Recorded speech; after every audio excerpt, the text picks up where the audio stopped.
what we did is we first had people share what we had prepared and then tried to organize and thought what might be most useful for the group. We imagined people want to dig in, but here's kind of the ways we organize things. One was thinking about heterogeneity and kind of short and medium term intervention effects, some of which might be due to sociological variables that affect and structure how inequality happens. Others might be due to individual difference factors that Chris will present on. And you could, it will be fun to think about ways to expand on and clarify those results by using genetically informed designs. Then the second is, suppose that a treatment has some kind of medium-term outcome, which let's call 9 months, 6 months. Under what conditions are there differences in human capital in the long run? And we felt like it's important to distinguish those two because, in my naive understanding of genetic research, what might often be predicted is long-run educational outcomes, and often in interventions, they're far shorter-term proxy outcomes. And so it felt like important to build out a framework to go from initial or short-term change into long-run change. And so Drew and Greg have developed a framework for thinking about long-run effects, and Cam's also, sorry, and it's Audrey's at all. Yeah. And then there are skills, and Drew will talk about skills, which skills are targeted and what environments are targeted in as potential moderators of long-run effects. And then our hope is that people can kind of take a look at the evidence, see what seems interesting, and see how genetically informed designs could inform them. Questions before we go forward? Paige, anything missing? Okay, we have Greg Duncan on Skype, hopefully. In 5 minutes. In 5 minutes. And we set a norm of, speaking of, we forgot to not have a norm of like no email or devices. Right? So that should be our norm also. Okay, so I'm probably going to talk for 7 minutes. I've asked Chris to talk for about 17 minutes and Drew to talk for about 17 minutes. Okay, and then we're expecting. That's the first time I'm hearing these. And then and I said about there's a confidence interval around these estimates, and we expect you to stop us and ask clarifying questions. Okay, so I'm going to talk about a study with moderation by school context. Something I described before that is the intervention I'll talk about is one that tried to induce a growth mindset. This is seen as in opposition to what has been called a fixed mindset, the idea that intellectual ability cannot be changed. Growth mindset, as I said, the idea that it can be changed. And I want to review some of the psychology of the student that is thought to be induced by the belief that ability is fixed. So under the implicit theories process model, someone who endorses more strongly the idea that intellectual ability is fixed and can't change has been in past studies more likely to attribute difficulty or failure to a fixed trait, the idea that I'm not smart at math, for instance. Those attributions in turn are thought to give rise to different effort beliefs, the idea that if I have to try hard, it means I'm not smart, and in turn it's supposed to give rise to a goal of avoiding public failure. So adolescents in past studies have said, my main goal is to avoid looking dumb in school. This is kind of a summary of a number of laboratory studies, a long line of very disciplinary, narrow psychological research, where it becomes interesting, thinking of long-term human capital, I think, is the behavioral consequence of this different mindset or worldview, which is challenge seeking. So if you're in a psychological world in which taking on challenges, struggling publicly, is a sign that you're not smart, and your goal is to avoid looking dumb in front of others or to dominate and to show your intelligence publicly, then you might sort yourself into environments where you maybe have a comparative advantage and you think that I can show others that I'm the smartest, I'm the best here. You might avoid settings in which you might be outed in some way as inadequate. So that's the hypothesis.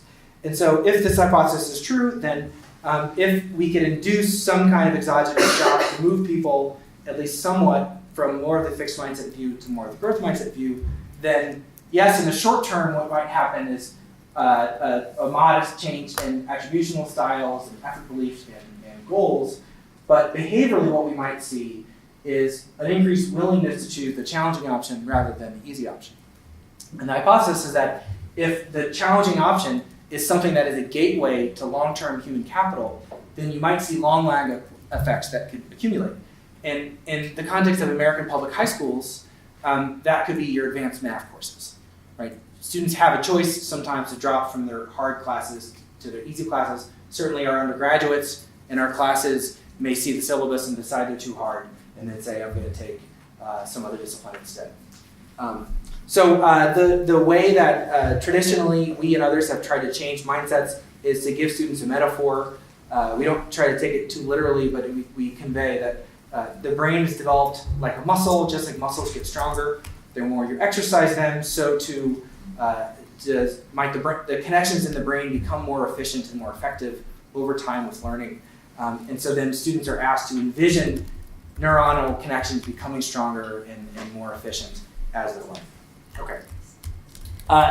We did this, we tested that idea in a computerized intervention that takes about 50 minutes for students to complete and compared it to another online placebo treatment that provided interesting information about the brain that was very science-based, but did not convey this message of malleability. Didn't say anything about fixedness or not. And then this was done typically around the beginning of the 9th grade transition, sometimes all the way up into January. And then the several dependent variables, the one I'll talk about today, is whether students in 10th grade, the academic year following, were enrolled in Algebra 2, which is the advanced math that you typically need in order to finish high school with a rigorous portfolio of courses and be prepared for calculus and so on at the end of high school and beyond.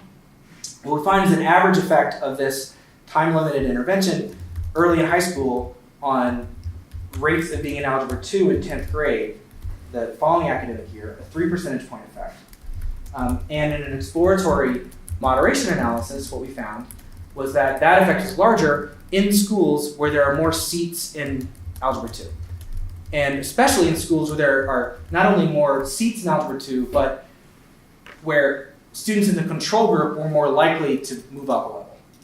So in this kind of observational moderation analysis of the randomized trial, one potential takeaway is that an initial change in mindset and a willingness to take on challenges was made manifest in an administrative indicator of potential challenge seeking, in this case Algebra 2, in places where you had the chance for that motivation to be put into action. That is where for whatever reason the school allowed students to either move up or where students from your group were able to take advantage of the course offerings. Where this fits into inequality is that effects were especially pronounced in those types of schools for students of color, who are more likely, and based on Chandra's work and other people's work, to be recommended for lower level math classes given the same prior performance. So in some ways, the fact that this treatment works more strongly for disadvantaged groups is potential evidence that the system may have been underperforming for those groups to the extent that students have been recommended not to be in those classes. Key problem with this, though, is this moderation analysis, I'm really excited about it, it's kind of post hoc. We don't know if it would replicate. We also aren't quite certain of its meaning. And so this is the conceptual model of the moderation I just said. So you offer the treatment, people adopt a mindset, they want to take on challenges, but they presumably only, in the outcome there should be Algebra 2, sorry. Presumably they only get into the challenging courses when there's opportunity. So that's the moderation. So what we did, the final thing is we recently completed a replication with Eric Bettinger and Mari Reg in Norway. There we sampled all schools in 2 counties in Norway. And there are vocational track and academic track schools. So we have all the academic track schools in these 2 counties. And they did the same treatment as done in America, but customized for the Norwegian context. So in the language and attitudes of Norwegian students. And what we looked at is getting into advanced math in the first year of high school, but differentially in schools where students had chosen their math class in the previous year, in 8th grade, as compared to schools where, in the Norwegian system this sometimes happens, students make the choice in November, 3 months into the first year of high school. And the hypothesis is that if you're already in a class and you've been in it for a month, there's a constraint on how much your motivation and willingness to take on more challenges can turn into course enrollment. But if you make the choice prospectively a couple months from now, presumably there are more opportunities for your motivation to come into play. So we look for moderation in the mindset effect on advanced math course taking by what we're calling opportunity.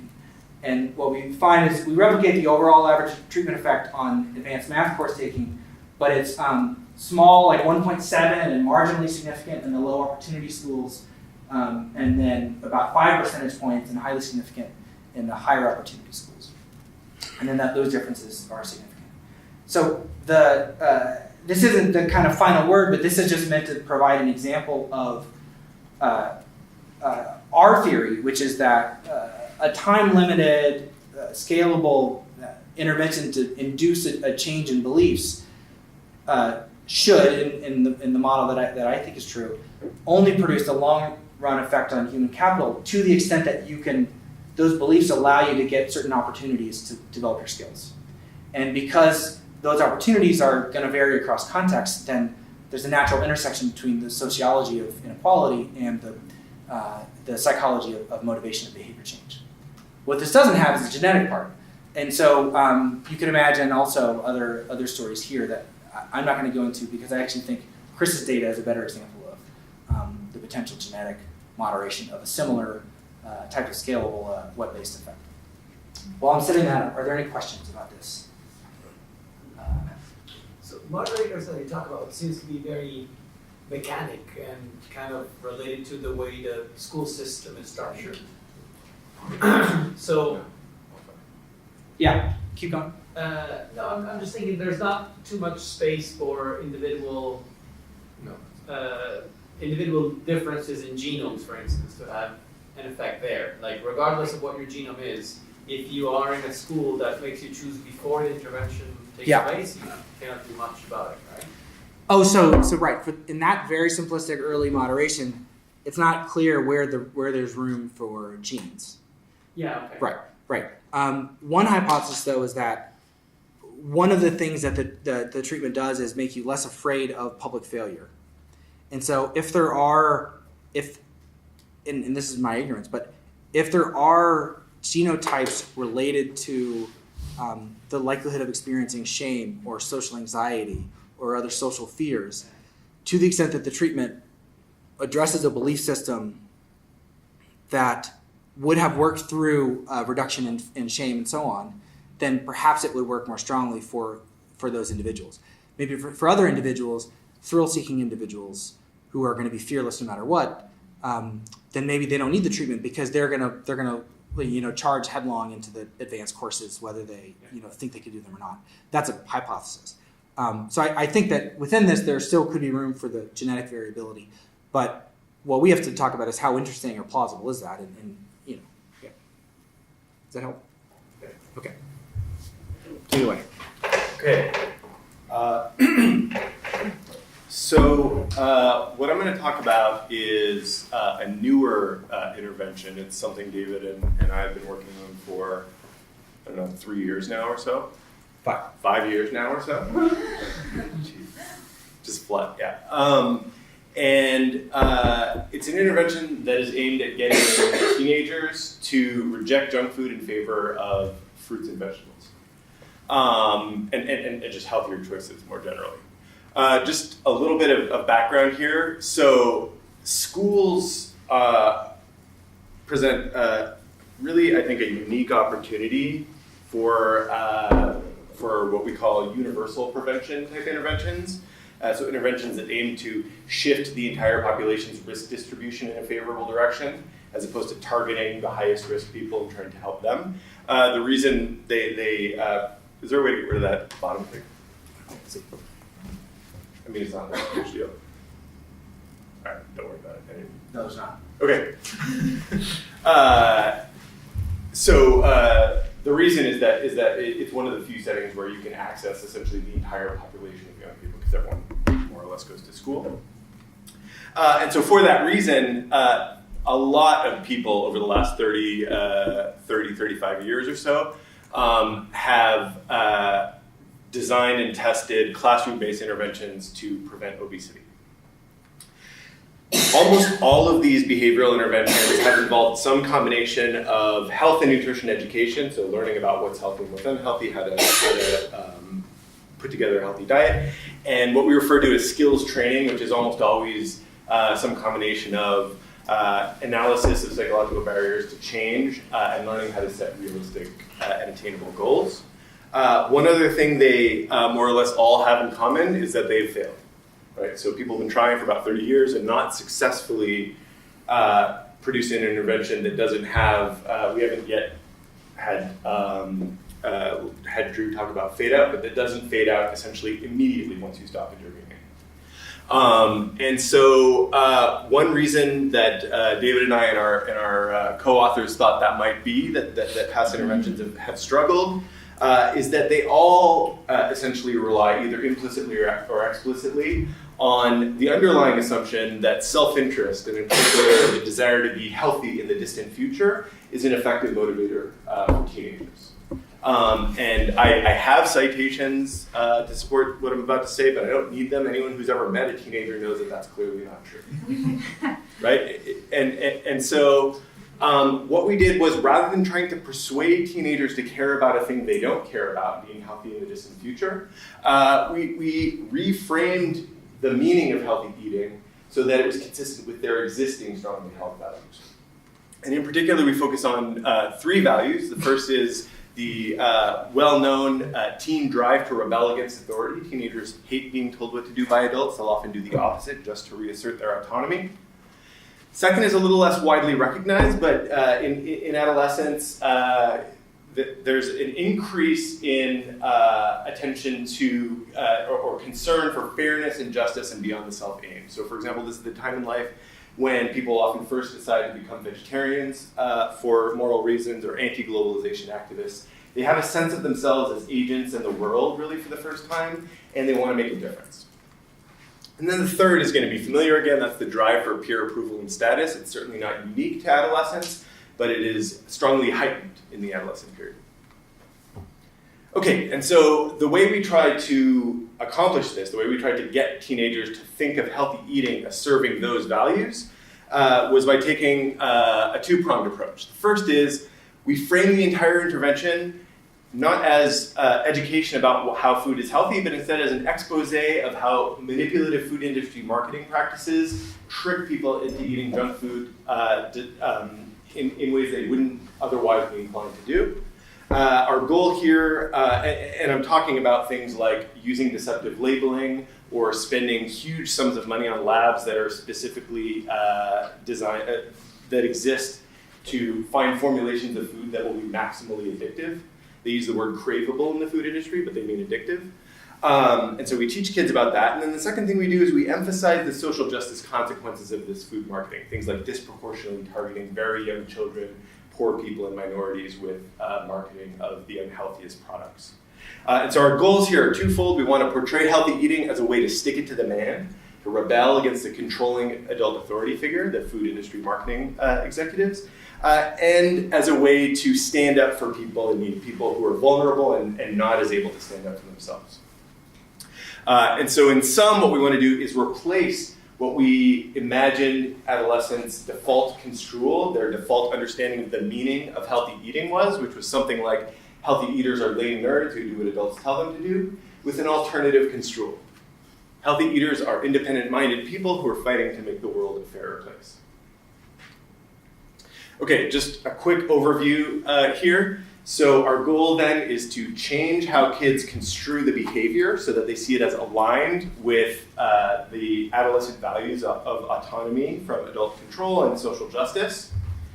The way we measure this was by seeing the extent to which they agree with items like healthy eating is a way to stand up for people who are trying to control us, or when I eat healthy, I'm doing my part to protect kids who are being controlled by food companies. As a result of that, we hoped that we would increase participants perceive social status appeal of healthy eating. So we hope that they would see healthy eating as a path to peer approval. This was measured with items like, I respect healthy eaters more than unhealthy eaters. Now this is a little bit of an indirect measure of what we're inferring from their agreement with this is that they also believe that others will respect them for doing this, but you need to be sensitive to teens concerned about being seen as posers. So you have to ask it a little bit indirectly. And then by doing that, we hoped we would be able to get adolescents to make healthier choices. In the study I'll tell you about, we measured that by just getting the school's purchase records from the cafeteria for the whole year. Kids use their ID cards to buy stuff. Okay, and so we ran an intervention in a middle school about 45 minutes from here in Comal County. And we exposed kids to one of two types of informational article. The first is the expose article of the sort I mentioned to you. And let me just give you a little bit of a sense of what that looked like. So the headline was Food in America, the True Story.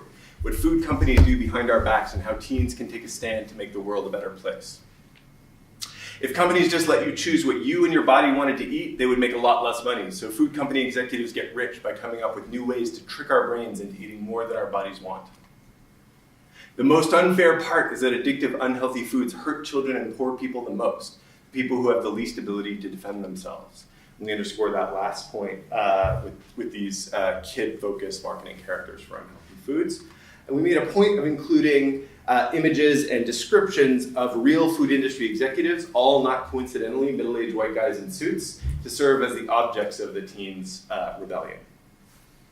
Okay, compare that to our control condition. Our control condition wasn't a no treatment control. It was what we think of as a placebo control. It was based on sort of the current gold standard for nutrition and health education in middle schools.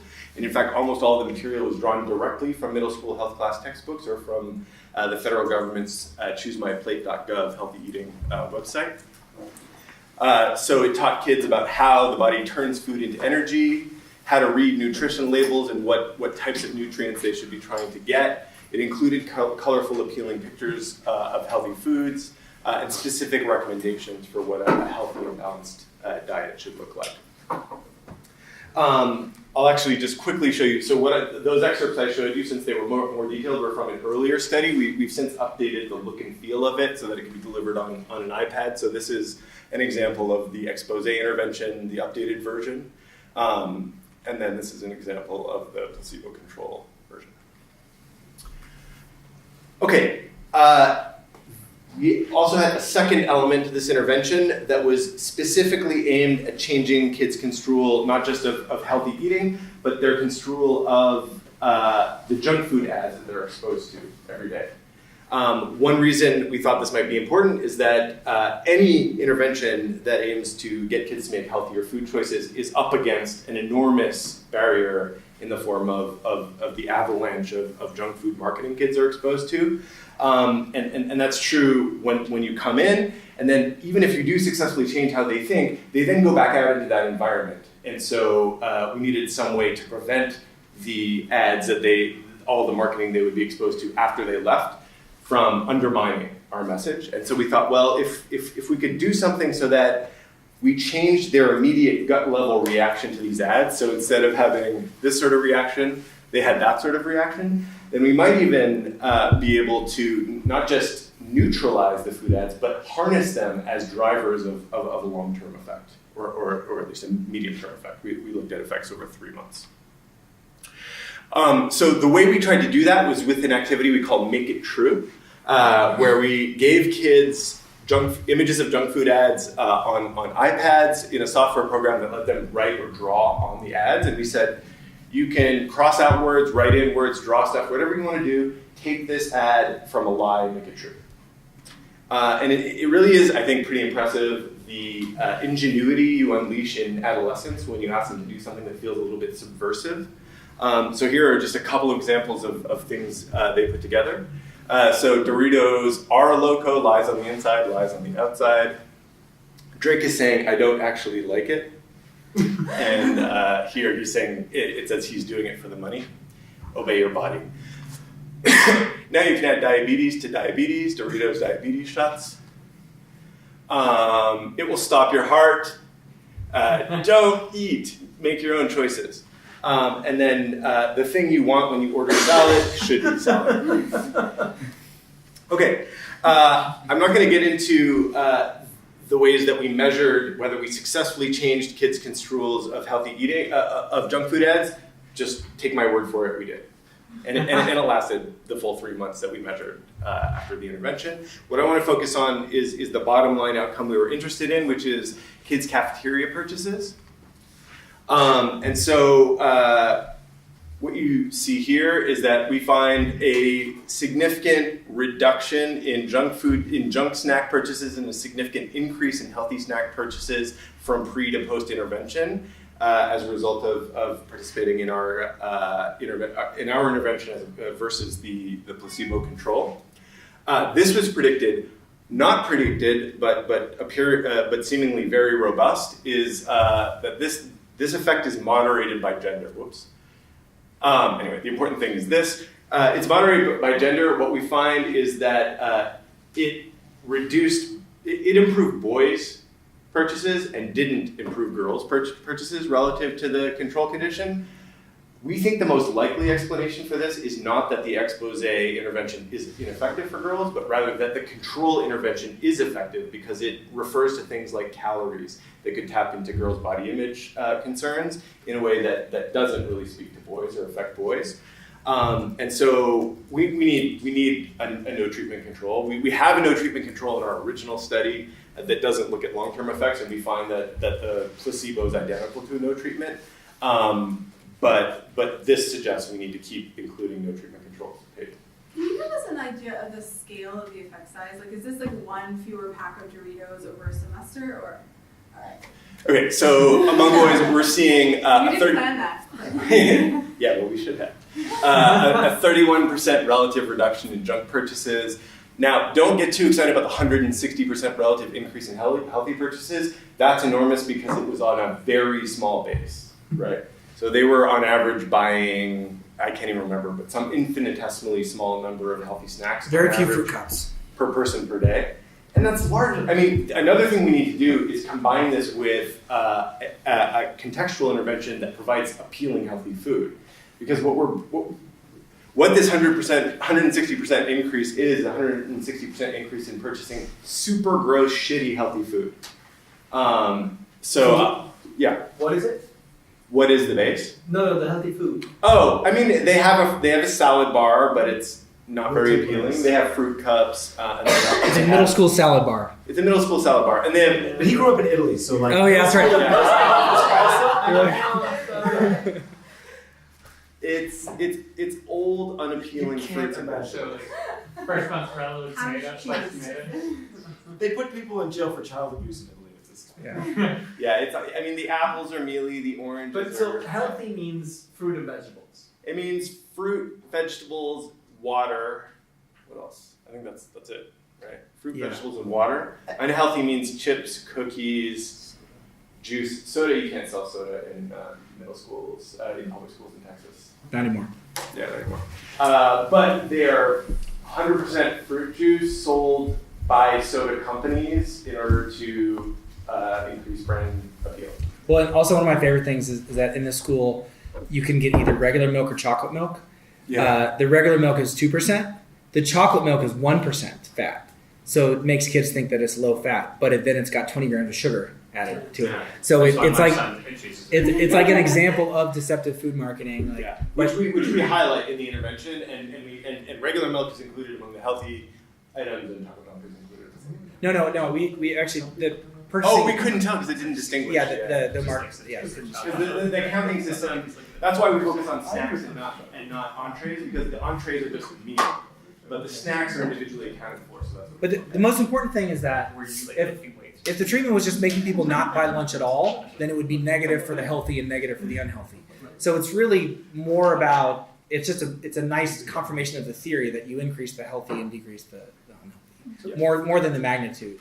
This is related to Paige's question about scale of effect sizes, but how are you denominating choices? Are these dollars spent, units purchased? Units purchased. Okay.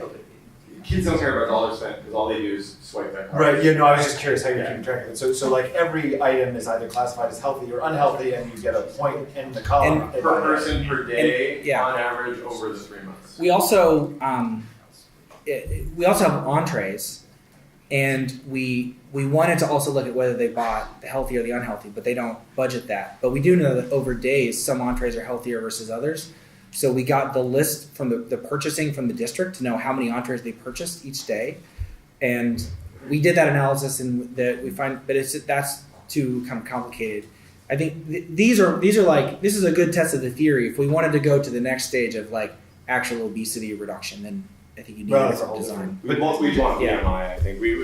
This is a good sample of behavior, and then from there, I think you'd want to go to BMI, because otherwise you need like a video camera on the purchases or something. How does bag lunch get accounted for in all this? Like, if kids, opt to bring lunch instead of purchasing the cafeteria in response to your intervention, how does that get observed in these data? Do they just drop out? These are snacks; they're not entrees. These are snacks, and so we've got a histogram. But if you make no purchase, you're 0. If you made no purchase, you're 0. And so are you able? So you'd be able to detect if kids essentially stop buying suddenly snacks. stops to the buying intervention. They cafeteria didn't do lunches. that. They don't do that.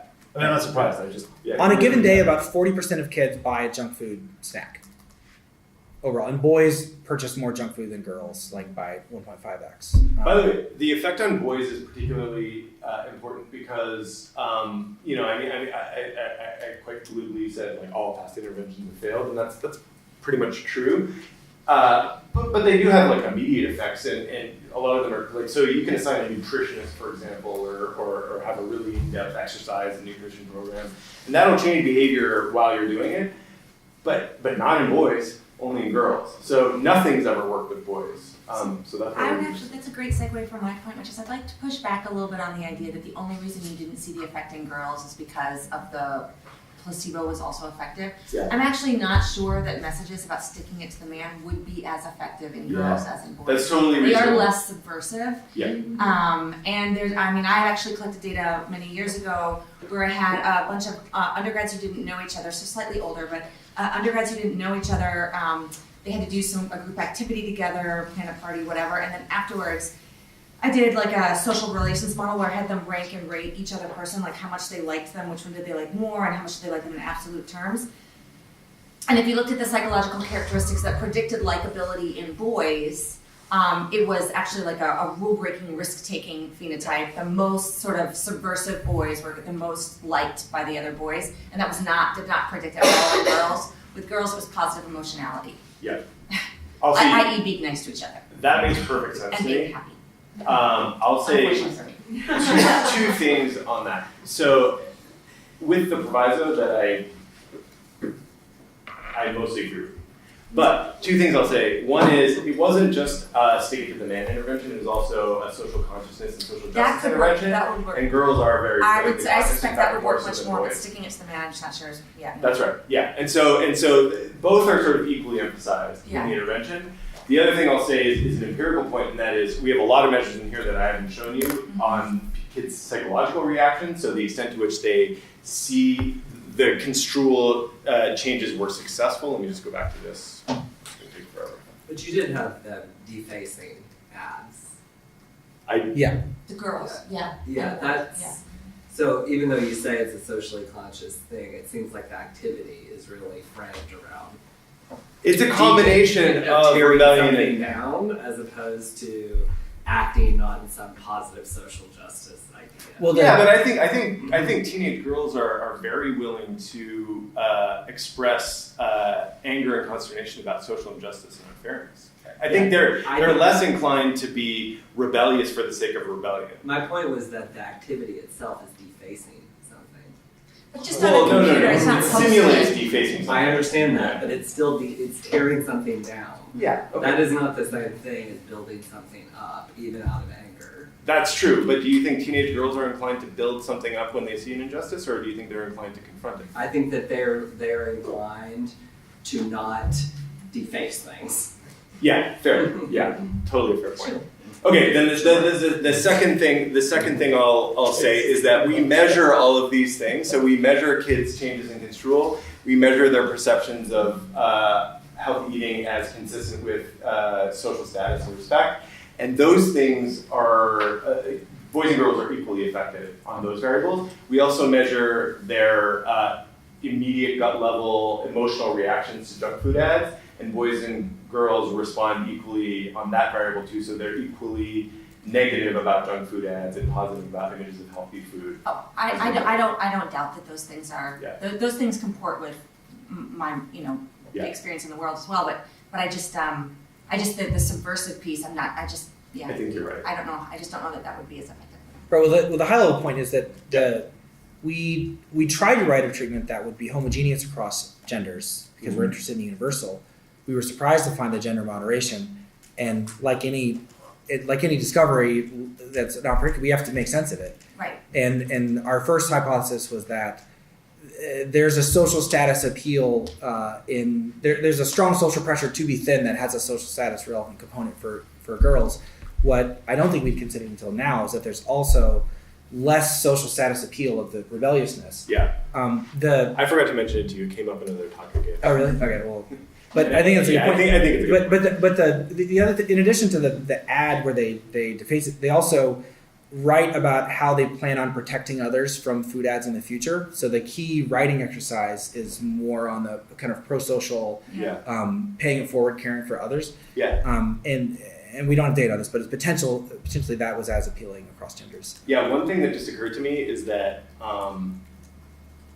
my version of the talk may be gendered because I'm male. So I'm emphasizing the subversive aspects because they strike me as the most exciting ones, but that can very well be because of, Yeah. you know. I mean, are there female authors on the project?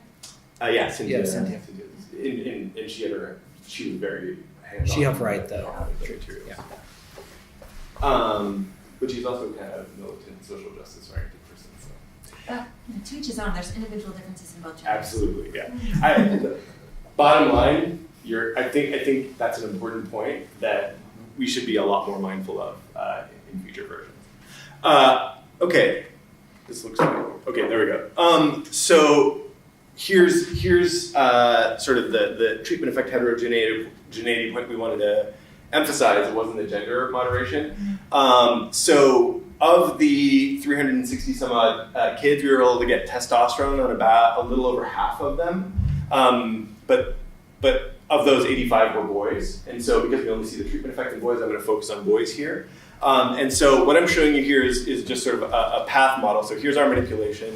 It increases the status appeal of healthy eating. That's the perception that healthy eating and a rejection of junk food is associated with respect from peers, which in turn causes that or is a significant predictor of that improvement in kids, the health profile of kids' purchases. That mediated relationship is moderated by basal testosterone, such that boys who are higher in testosterone are more responsive. They show the effect more strongly than boys who are low in testosterone. Now this is going to be the first time I try to talk publicly about the testosterone literature, which I learned about roughly a month ago. And so the way that we're thinking about this is that, am I talking to people who already know everything about testosterone? One. Just one? Okay, good. Then I'll say so. How old are the boys? Try to avoid eye contact. 8th grade. They're middle school. Middle school. So, sort of the classic lay understanding of testosterone is really outdated, and it's that it drives aggression, right? A more updated way of thinking about it is that it's basically it's a reproductive hormone, and it drives your desire to compete for mates. And aggression is a drive for status. Essentially, you want to be appealing to prospective mates, and one way to be appealing to prospective mates is to be seen as high status, and prestige in most human societies tends to be a better path to that these days than aggression. And so what we're doing here is reframing healthy eating and unhealthy eating as consistent and inconsistent, respectively, with adolescent values, right? So we're framing it. We're giving adolescents the perception that eating junk food means acting in a way that's inconsistent with widely shared team values and therefore is inconsistent with peer approval. And so what we're finding is that the kids who are high in basal testosterone and therefore more motivated for that social status are responding to this manipulation more strongly. And so we looked at both potential versions of the moderated mediation analysis. So this is one version. The other version is it moderates the relationship between the manipulation and the perceived status appeal. We find that one is not true. Only this one is true, which is consistent, very consistent with the way people have been talking about the role of testosterone in making people respond, experience a stronger reward in response to anticipated social approval. Fair? Yeah, so I would say that testosterone is something that's associated with attention to status dominance hierarchies. That's really consistent with the literature. It's also a pubertal hormone that's changing your energetic needs in middle school, right? I mean, like middle school boys who are higher in T are also taller and have different muscle mass and are like much more metabolically active. And so I'm just wondering, like when we're talking about changes in food purchases, I'm just wondering how there's just like the changes in body composition that are associated with T in this age Yeah, group. so there's So if anything, that should work against the pattern. right, I think because it's a it reduction. would, Okay. yeah. But there's Wouldn't they want like red meat or something? well, there's two things that are really Yeah. interesting. But this point actually raises why we think a genetically informed design is an interesting add-on. But that's foreshadowing. So one is the food is more calories, so maybe higher T you want more calories. Yeah, But the other is this that the the junk food is it's like a hedonic reward. yeah. So you might think that high T as a reward sensitivity indicator might predict more junk food, and yet what happens with the changing framing is high T reduces junk food more, and so the one hypothesized mechanism is that it causes people to switch out this immediate social reward for the immediate kind of hedonic reward. That's one hypothesis. The other version is that it's the T's not picking up on an The individual. opposite of what you said. They're willing to forego the hedonic reward in favor of a social reward. Right, but presumably it feels great right now to be high status. That it's also an immediate social reward. Right. Yeah. Right. But the Or do they feel like they're not wanting to contribute to the high status of those white male executives? Yeah. that's right. Well, those That's- aren't their. I mean, That's their look, I don't want to armchair. No, not. You know. I mean, I don't know. Yeah. Well, actually, I was going to ask about that because I'm not saying about this study in particular. I'm just talking about the research, all the research that David has done about testosterone and status and intervention messages, which for whatever reason, every one of my nephews has been a subject in one of these studies. that I keep telling them I'm going to look up their data. But my understanding was that the argument was really more that what they're getting from it is I'm not going to be duped by adults, you know. What they're getting from this, or from the intervention, or from testosterone? I'm not talking about this intervention. I'm talking about just the other thing. My understanding of this general theme of this research that you've done that involves testosterone and status messages is that, you know, delivering interventions that instead of saying to a kid, you know, you need to do this because it's good for you, you say, not doing this. Kids who don't do this, you know, are just being duped by adults and they're not, you know, and so that the intervention is really respecting their status as, you know, cognitively mature, responsible beings, and that is what is helping the intervention, you know, that, and so testosterone magnifies that effect because it's appealing to their, you would not use this word, but I would say it's appealing to their vanity in some sense, that they're smarter than, and that people who are not following these messages, who don't understand that Drake doesn't like that stuff, are kind of just dumbasses. Right. And that seems to me to be different than what you're arguing here, and I'm not arguing that what you're saying is wrong, I'm just trying to reconcile the two, which is that eating healthy is something that is popular and peers will like. No, I those are two different status arguments. they're two different arguments, and that's a good point that I don't know that we've adequately. Am I mischaracterizing what you've done in the past? No, that in the paper with Ron, we With say Ron, yeah. that there are two ways to honor status and intervention. One is how you say it, which is respecting your autonomy by saying, you know best what's best for you, and so you can adopt your decisions. And then the second is what you say, and then and you focus more on the status appeal of the reframe of healthy eating. Yeah. That is path to peer approval, but also baked into this is the idea that we say it to young people in a way where we're not telling them what to think and telling them what to do. We're saying you know better than others who don't have this information. And Yeah. I just thought that the activity you described was very much in line with the way I was That's a really good about point. it, and So I think this moderated mediation supports that the version I just described is also happening, which doesn't contradict the possibility that what you described and David's earlier argument also applies. Yeah. Where I think, and I think we need to transition to Drew, but where I think this could be one case or one example in genetically informed designs is the apart from interpreting what the psychological change is, interpreting this moderation is tricky because there's at least two plausible explanations. One is that T is an indicator of how pubertally mature you are in 8th grade. We picked 8th grade because we expected there to be variability due to puberty. And so we measured PDS, and we also find moderation by PDS, but it's a noisy measure and has other things like that. So you could imagine taking this early stage web-based intervention and doing it in 5 schools, 10 schools, or because it's relatively low cost. And then if you had genotypic information, and I know exactly how this works, but if there are indicators for early puberty, and then there are different indicators for reward sensitivity, maybe those we could test separately which of those two is the moderator here. Is it that more pubertally mature kids are more on the lookout for being disrespected and that's why they respond better? Or is it that kids that are higher in reward sensitivity are racing toward the high social status of behaving in this way, and that because they perceive it to be rewarding?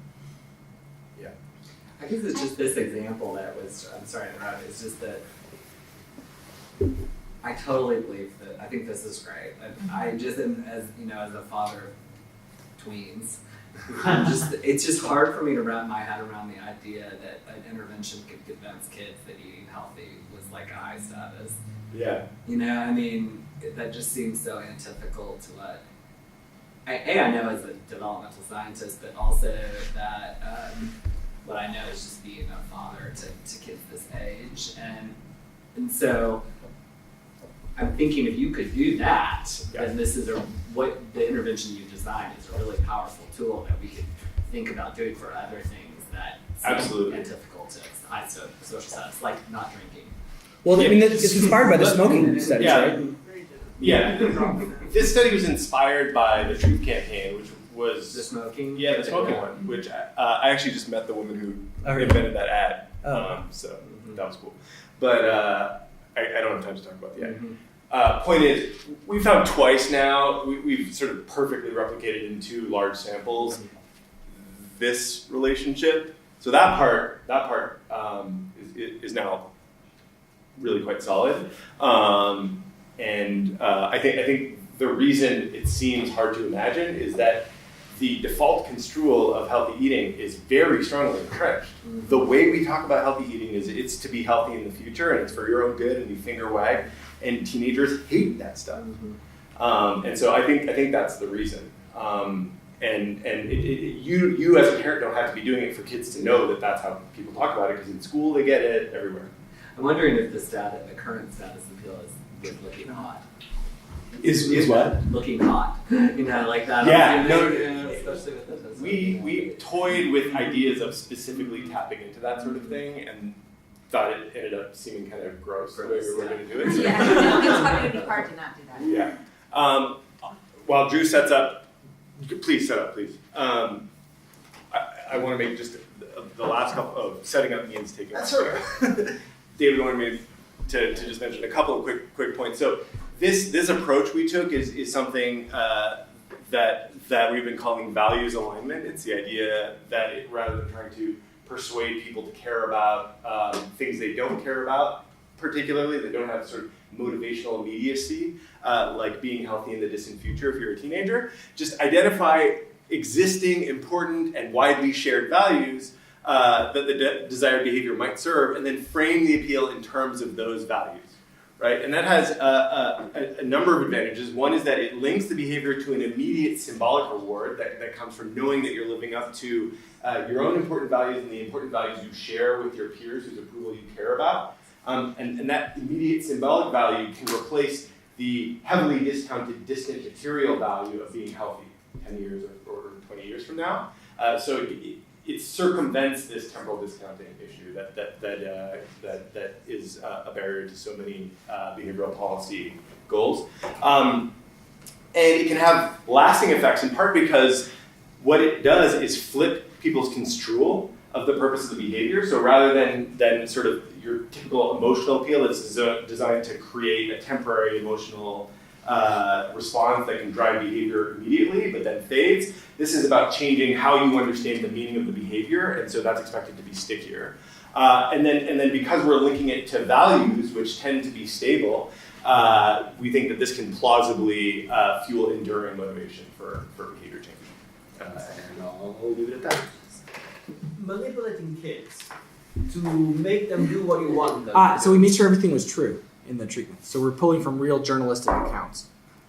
So we're pulling from published. No, I mean, true I'm not information. saying you're saying something false or misleading, but you're saying these guys are You're manipulating kids to do what you want. The white old male that wants them to eat well, and you do it by no, sorry.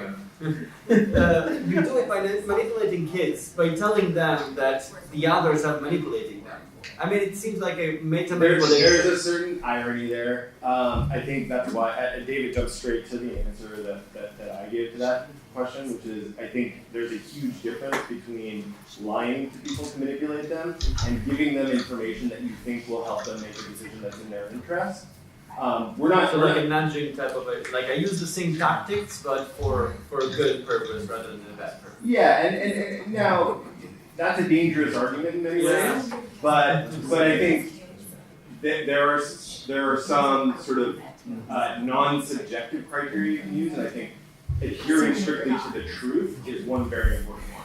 Right. So if I give you information that's out there, it's but anyway, the adolescents don't make this.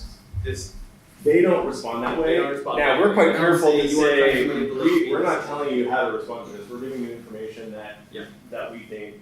And we say other people don't know this information. Would you mind explaining it to them? So participants are never told what to do. That part is a little closer to manipulation. I have the exact same reaction. I mean, I'm not saying you guys are unethical. I mean, you guys are telling you the truth. I mean, the truth information that's in some outlet, but the Chinese government would love your study. I mean, they would learn how to That's not a compliment.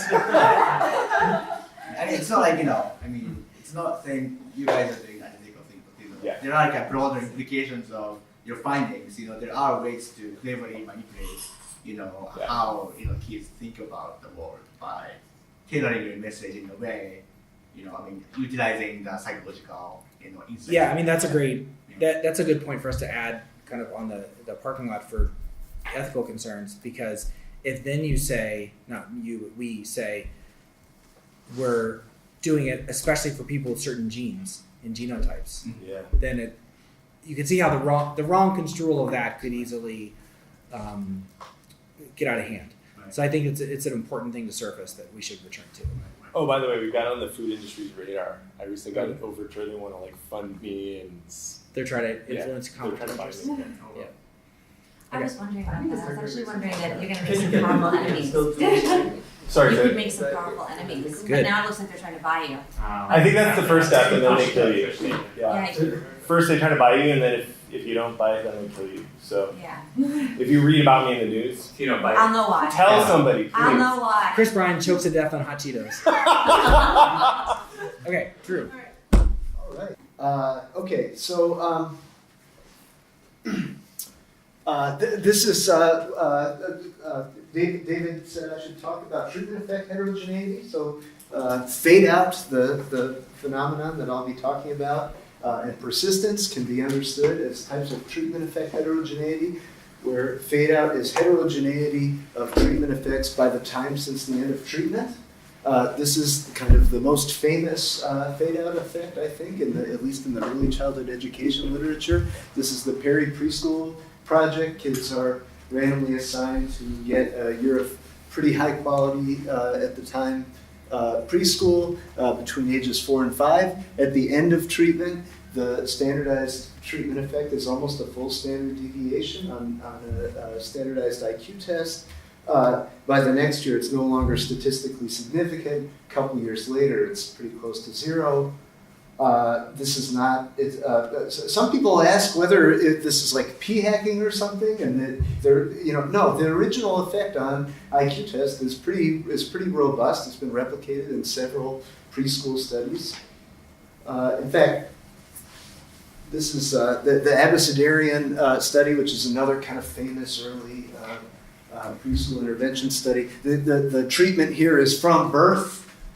It's the red rectangle from birth to age 5. You see a treatment effect during the program of over a standard deviation on cognitive battery. It decays such that by the end of treatment, it's about half a standard deviation. It decays during the treatment period, which is very interesting, something I can talk about later. But actually, after that, it stays surprisingly stable. For those of you interested, it shows up on like verbal and fluid intelligence tests. And so, these are both small studies with lots of researcher degrees of freedom, but they show kind of different patterns. That's interesting. Some of you, maybe the reason that you've heard of the Perry Preschool program is not because of the fade out effect, which was the primary reason it was famous for a while, but because of this age, these adult impacts on things like earnings and incarceration. We don't know exactly why those happen. That's something else I want to talk about a little bit. Jim Heckman says it's not non-cognitive skills. There were some impacts on these measures that look something like personality test in adolescence, which is kind of interesting. But I think there are a lot of different other possibilities for why you might see this kind of effect. Oh, by the way, some people call this reemergence of effects. I never really like that because it's not like there was an effect on age 7 earnings. The kids started like or something like that. Right? There's fade out on IQ, and then there's persistent effects in adulthood. We just don't know what all of the mediating paths are. Right? Okay. So what I'm going to talk about now is the thesis that persistence is possible. Impact persistence can occur when interventions target either the right kinds of skills, whatever that means, or the right kinds of environments. So what do I mean by the right kinds of skills? After kind of reviewing the literature, this is with Greg Duncan, who's on Skype, and Candace, that we hypothesized that persistent impacts of educational interventions is most likely when the interventions target skills that are malleable, kind of duh, right? It's hard to induce a long-term effect on a skill if there's not even an immediate effect on that skill or one of its causal antecedents. The skill should be fundamental, okay? So it should be something that influences educational or other success in the long term. And I think the one that we decided maybe had been not given enough attention, at least in the early education intervention world, was this third condition, which is that the skill should be unlikely to develop readily under counterfactual conditions. Okay, so there are lots of skills that children learn between the ages of 0 and 5 that are absolutely fundamental for the rest of their lives. It's hard to imagine people doing really well in the labor market without knowing how to read and write and talk to people. But the good news is that the vast majority of children in the U.S. educational system learn these skills. Now, they don't learn them necessarily as well as everyone would like. There's plenty of individual differences. There are, especially on these when these skills get put together, and they're more complex. But the term literacy used to mean, can you write your name, right? And that's not how we use it anymore. Just to illustrate this last point, the reason that I got interested, and Greg and I started arguing about fade out and persistence, was we were both interested in the promise of early math achievement as a promising intervention target. We all agree early math achievement is malleable. There are good ways of moving it around. We think, lots of people think, I think most people think, and there's an uncontroversial way in which you can interpret the premise that math achievement is fundamental. You have to know how to count, to know how to learn how to add, to learn how to multiply, to learn how to add fractions, etc. It's hierarchical in this interesting way. And there's also this supportive correlational research. Greg has this 2007 paper with a ton of citations where they have 6 different longitudinal correlational national data sets, and they find that kids' school entry math achievement is this robust statistical predictor with reasonably good statistical controls, IQ, socioeconomic status stuff, of later academic skills. This is kind of what you might see if you ran a model like that. Here we're regressing math achievement at a given age on growth in math achievement between ages 4 and 5. So if we boost math achievement by this is all correlational. Okay, so here we're looking in a correlational longitudinal data set. These are the these could be interpreted, if we interpret them causally, these are the estimated returns to a 1 standard deviation boost in math achievement at age 5. And what you see is that the return at age 6 is smaller. It's about 0.6 standard deviations. But after that, it doesn't really decay very much. So an estimated 0.4 standard deviations at age 11. That's pretty close to what people find in other data sets with better control variables. But what I didn't tell you is this is actually a randomized controlled trial where people are randomly assigned to get, at the preschool level, to get a high quality pre-K math intervention or not. The end of treatment effect is 2/3 of the standard deviation on a math achievement test, which is pretty good. It's really good. And then what we're going to do is we're going to scale up all these treatment impacts by 3 halves, such that the end of treatment impact was a full standard deviation. Okay, it's kind of like 2-stage least squares regression here. And what we see is that the actual impacts, the actual pattern of impacts is a little bit is substantially more disappointing, such that after first grade, the observed treatment impacts scaled up do not overlap with the confidence intervals of the regression estimated projected treatment impacts based on the end of treatment effect. And they're about 0 by 4th grade. Sorry, the regression adjusted correlations, is it basically you pick kids who are 1 standard deviation above the average and you follow them over time and you just see how they are? Yeah, right. And then regressing out with some pretest math achievement measure and demographic covariance and stuff like that. And we've replicated this in a data set with a really nice set of cognitive control variables like a working memory test battery and a good IQ battery and pretest. The correlational models seem to overpredict over forecast the long-term effects of academic interventions on academic skills. Okay, so it's too bad. What's going on? Why are we seeing this? One thing I think people don't fully appreciate about these early educational interventions is kids are learning really fast. You know, on these vertically scaled achievement tests, kids might learn from the beginning of the year to the end of the year in kindergarten, 1.5 standard deviations worth of material on a vertically scaled achievement test. Rarely in these studies do you ever see net skill loss in the treatment group between the end of treatment and some follow-up period. It's the control group is catching up. And there's an optimistic way of interpreting this, right? There are redundancies built into schooling such that kids are, if there's some exogenous shock to your achievement early on, you're likely to end up pretty close to where you would have at least a couple years later.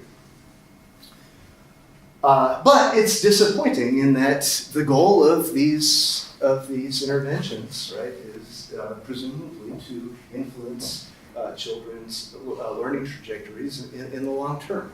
I mean, presumably we could be spending this money in some other way that benefited children's social emotional skills, health skills, other academic skills that might translate into labor market success or happiness or something else in the long term.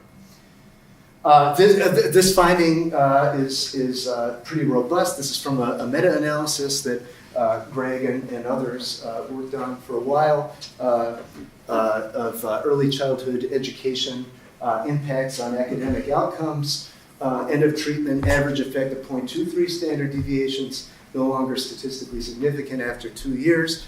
0.05 standard deviations isn't nothing. You should downweight that appropriately depending on how much publication bias you think that there is in the field. I don't know. It's not totally glowing graph either way. All right, but there's at least one other alternative pathway to generating persistent effects that we discussed, and this is something that Candace really helped out a lot on. And this is the idea that we might be able to intervene on skills or beliefs or contextual factors in ways that only provide transitory benefits, but influence them at the right place at the right time for the right kids to reduce risk through periods of high vulnerability. One example, teenage pregnancy prevention. Okay, so it's not that we want to intervene to make sure that people never have kids, right? But maybe not having kids from ages 15 to 18 is likely to yield long-term benefits on all of those adult outcomes that economists might care about, even if they forget the message, don't get pregnant, after a couple of years, right? 2 transitory opportunities that provide a solid foundation for entering the next developmental stage. So seizing on the right skills or capacities at the right time to seize emerging opportunities. I think the prototypical version of this kind of foot in the door intervention that I like is FAFSA. So the students randomly assigned to get help filling out their applications for financial aid for going into college. Seemed to have it had a substantial impact on college enrollment. It's a pain to fill out these forms, right? It's not that the kids learn some sort of fundamental skill that they're going to take with them forever, right? It's that they ran into this roadblock, right? To this hurdle, and they were helped over it, and it led to persistent effect. David mentioned that he's not even sure if please tell me if I'm misquoting you, but he's not even sure that kids always remember the messages that he's giving in these social psychological interventions. But the idea is that it gets them over a period of high risk, getting held back in school, not signing up for the right math class, etc. And so those because of the structural effects in schooling, they might have long-term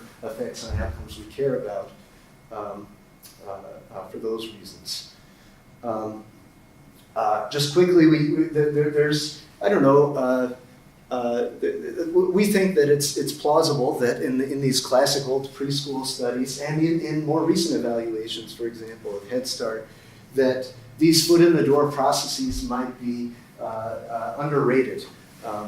That despite fade out on many cognitive measures, on average, these interventions seem to show moderate effects on things like special education placement or being retained in a grade. Okay, and so it might not be that children's in all cases that their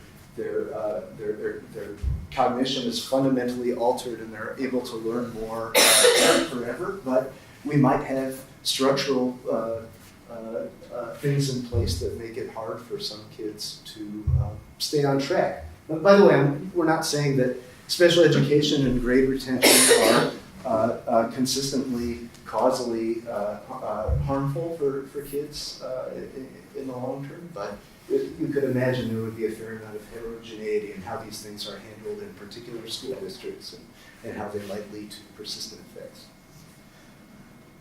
Finally, there's this idea that I think is the next big thing that people interested in producing long-term effects through educational interventions are interested in: sustaining environments, ongoing post-program supports to maintain children's positive attitudes and behavior to encourage continued learning relevant to children's lives. Okay, the idea, the prediction here, the statistical predictions that there are some environments that will they'll interact with the causal effect of the early intervention, such that if you get the sustaining environment, the effect of the early intervention will last longer. Intuitively, to people like this idea, it would be great. It would mean that we could have one targeted intervention early on, and then universal subsequent interventions that would interact with the early intervention, which would be nice to not have to track kids forever and give them continual extra support if this worked.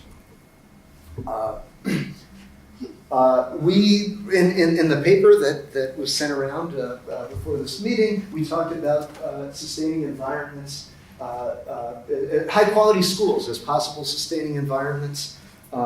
We even kind of spitballed that in the Abecedarian program, where there were some more persistent effects on cognitive skills. The kids subsequently entered the Chapel Hill public schools, which we think were higher quality than the schools in Ypsilanti, Michigan, where the children in Perry Preschool went in the 1960s following their intervention.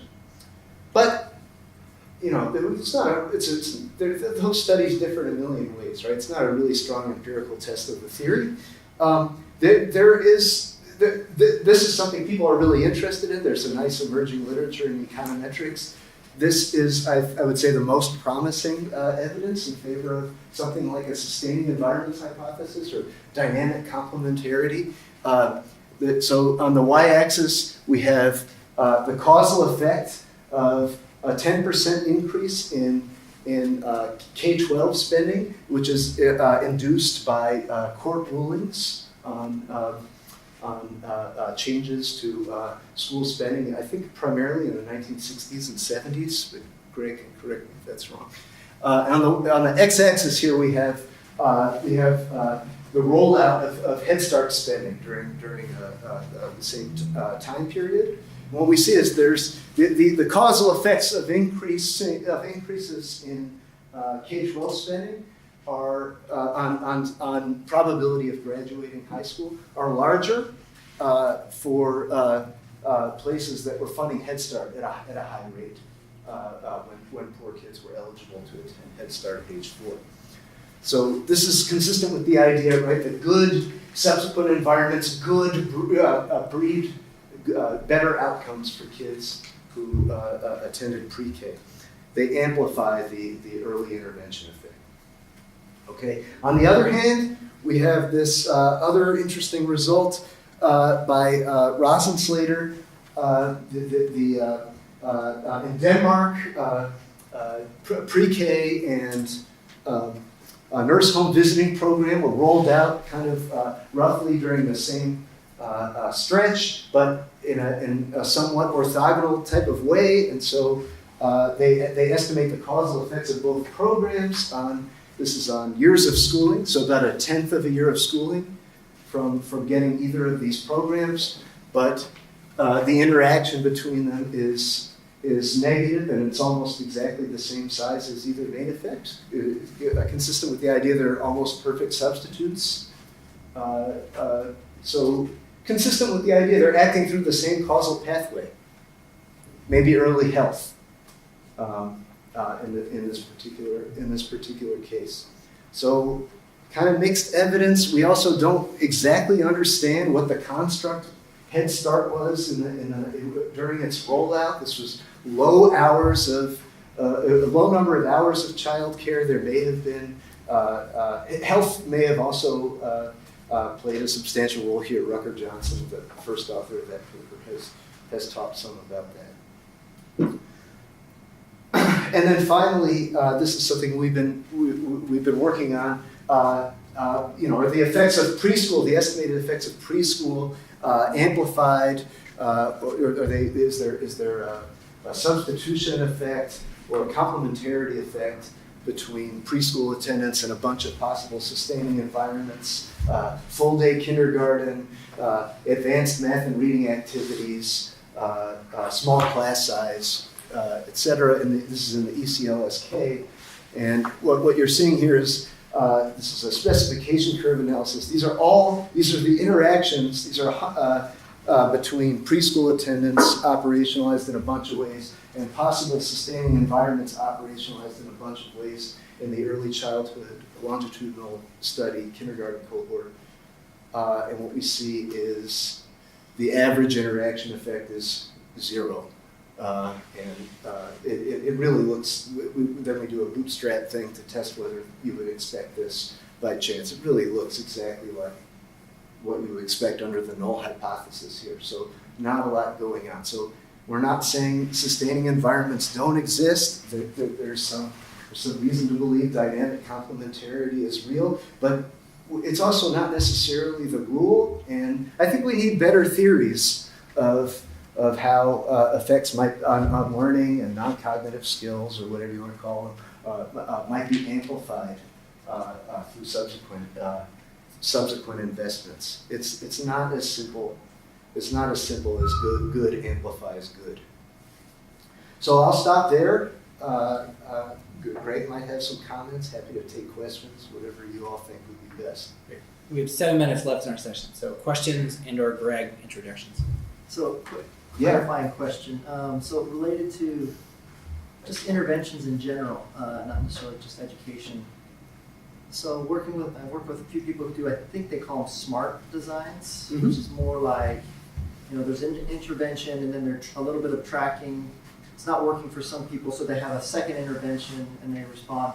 My sense is that when you guys are talking about fade out effects, there seem like little mini fade out effects to some degree, and that's why they're having a second intervention. But you're talking about once all of those effects are done, all of the interventions are done, it's after that, right? But this, in theory, the idea behind that, my understanding is that they're trying to build an intervention that's somewhat tailored to the person by going through several other interventions in between. Yeah, no, that's a good point. So multi-year interventions, right, that are adaptive to the kids' needs, and it seems like a great idea, right? But I think we would say you don't want to evaluate these only at the even if the treatment is a multi-year treatment, you don't only want to evaluate it at the end of the multi-year treatment and declare persistence. Right. It's a multi-year treatment. You want to evaluate it, at whatever time is most social. You also want to evaluate it at whatever time is most kind of socially relevant. Could I comment? Yeah. So another way of thinking about that question is just, is there an echo you're getting? I'm getting an echo. Yeah, maybe. You sound fine Sound here. great. You're great. While he's talking, you want to mute the microphone, and then he will have to hear himself. On my computer, I can't actually. Oh, it's on Skype. Maybe you can do it. Wow. Yeah, while he's talking, then. Yeah. Okay. Thank you. Okay, that's better. So I think another way to think about this kind of multi-layer intervention, where you've got one intervention that's followed up by a booster, it's true that that's one big intervention, but it's also very consistent with the idea of a sustaining environment, right? You do the initial shot, but in order to potentially sustain that initial shot, you need some kind of organized subsequent environment, which in this case is a booster intervention, right, to produce the long-term impact. So it's a bit of a semantic point, but it's very consistent with this idea of sustaining environments. Also, it has major policy implications, right? Because if you need a 3-year intervention, that's a lot. Okay, I don't have to say it's a lot more expensive than having a 1-year targeted intervention followed by just a push for educational reforms that are kind of universal afterwards that will make things better for everybody, that would have a positive interaction with the initial intervention. It's always struck me that the fade out effects or findings, in a way you're assuming some sort of linear fade out, but theoretically I would expect that fade out would increase at transition points, right? So what happens is, with the preschool is a good example, you find an effect as soon as you transition into kindergarten, right? That's a transition point and you find the effect of some sort of intervention. But then kids sort of go on to a trajectory or track in school until they change schools or change grade levels even, but really change schools where the social environment is disrupted such that the new adjustments need to be made, and that navigation really could use another booster, essentially,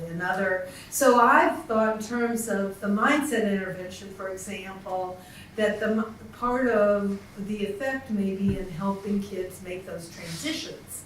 There's some indication of that. So I almost wonder if you looked at the fade out in terms of these kinds of transitions, I would expect to find a greater effective fade out at certain points versus others. And just to add to that, I think because I guess what happens is the sustaining environment changes.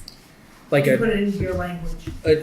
One example is urban charters, where when kids are still in KIP, for instance, they tend to get better test scores and graduate high school on time. But there's been a summer melt.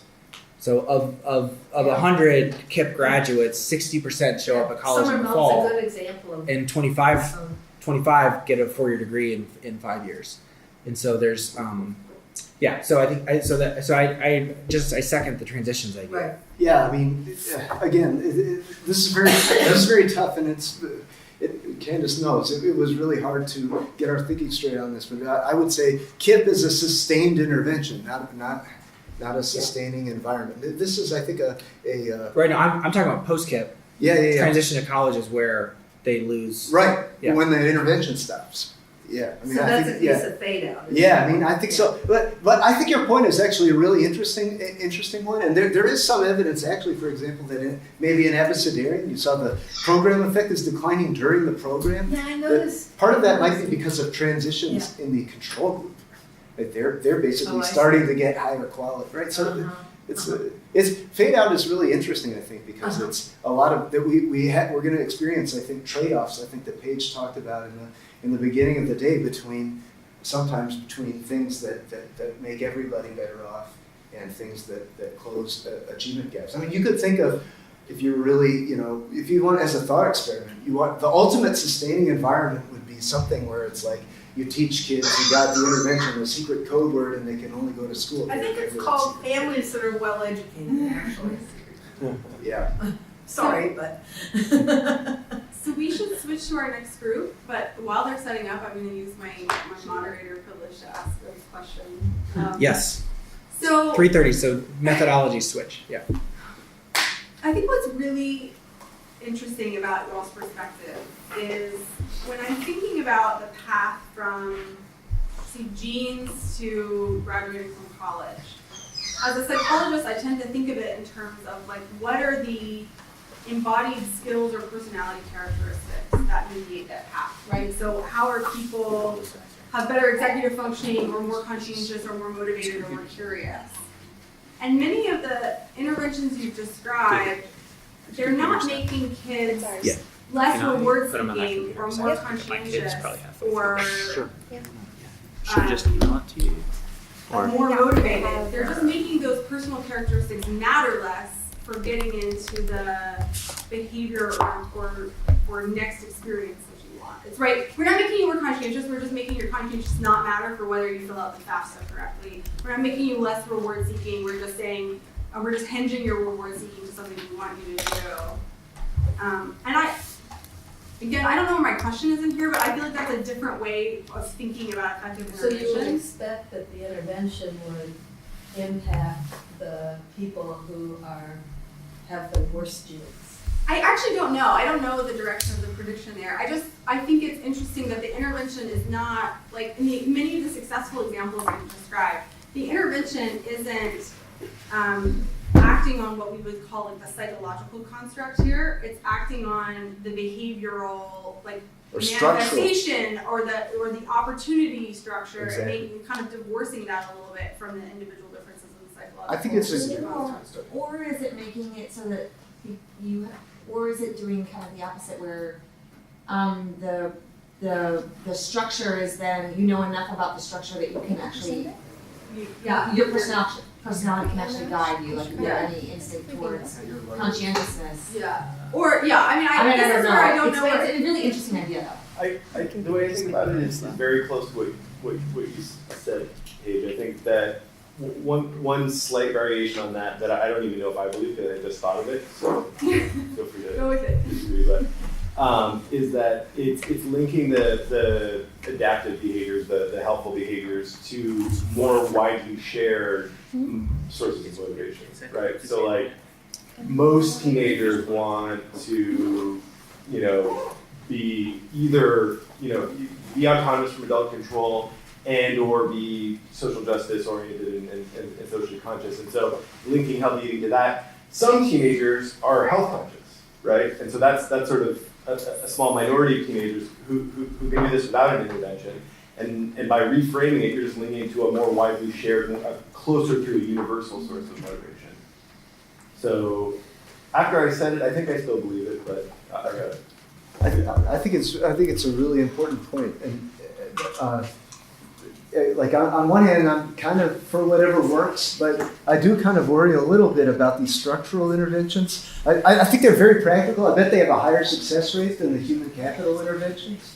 But my concern is that, and the sociologists, I really have taught me a lot to think a lot more this way. I worry that they might be more zero sum. Like if we let maybe the structural intervention is we don't require you to pass algebra to end up graduating high school or something like that. Well, that's interesting. There are going to be some winners now, but then there are going to be some losers in the future because it's going to probably affect inequality at the college level or something like that. But Drew, I think like one of the points of the paper was to outline these kind of multiple frameworks for which treatment effects could persist, Exactly. right, longer than these initial shocks. And so it wasn't set out to be an either or. Either you intervene on fundamental state of cognition. No, I'm not suggesting that that's what you're saying. I'm just saying that, so there could be foot in the door intervention Yeah. that operate on, there's just a different way to get to the. Yeah. Although, I mean, you're talking about foot in the door, structural interventions is different from human capital interventions. But then I think about your example of nudging people into Algebra 2, right? Like, you made it easier for them to enroll in Algebra 2, but now they've been in Algebra 2 for a whole year, right? Like, and Yep. Algebra 2 is a human capital intervention. Definitely. It's sitting in a more difficult math class. for Definitely. a year. And so, anyways. And people with higher human capital get all these foot in the door advantages. You're totally right. They mediate each other. Right, but yeah. But I was just going to say one thing, which is that I've always approached this, and when I've always approached the fade out and reemergence thing as like, there's something that we're doing that's teaching kids how to navigate the system, right? And I don't know if that's a cognitive thing or an emotional thing or what, but they're just learning how to navigate the system. But when I read the paper and then just seeing this, I actually was thinking more about labeling, or for lack of a better word, that it's not something that kids are doing. It's something that people are helping them do, and that if you have kids who come in and they're the ones who know their letters and they're evaluated positively, and the school career functions on top of positive evaluations more than what you actually know in some ways. And so maybe it's just that you get evaluated positively, so you keep getting bumped, and there's such a cumulative process that even though the kids have caught up to you in terms of those initial skills that you were discrepant on, you've already been labeled in such a way that's put you on a trajectory. That's another thing. Yeah. Okay, I don't want to We should switch gears Great. to our next. Thanks, Greg. Yeah. Thank you, Greg.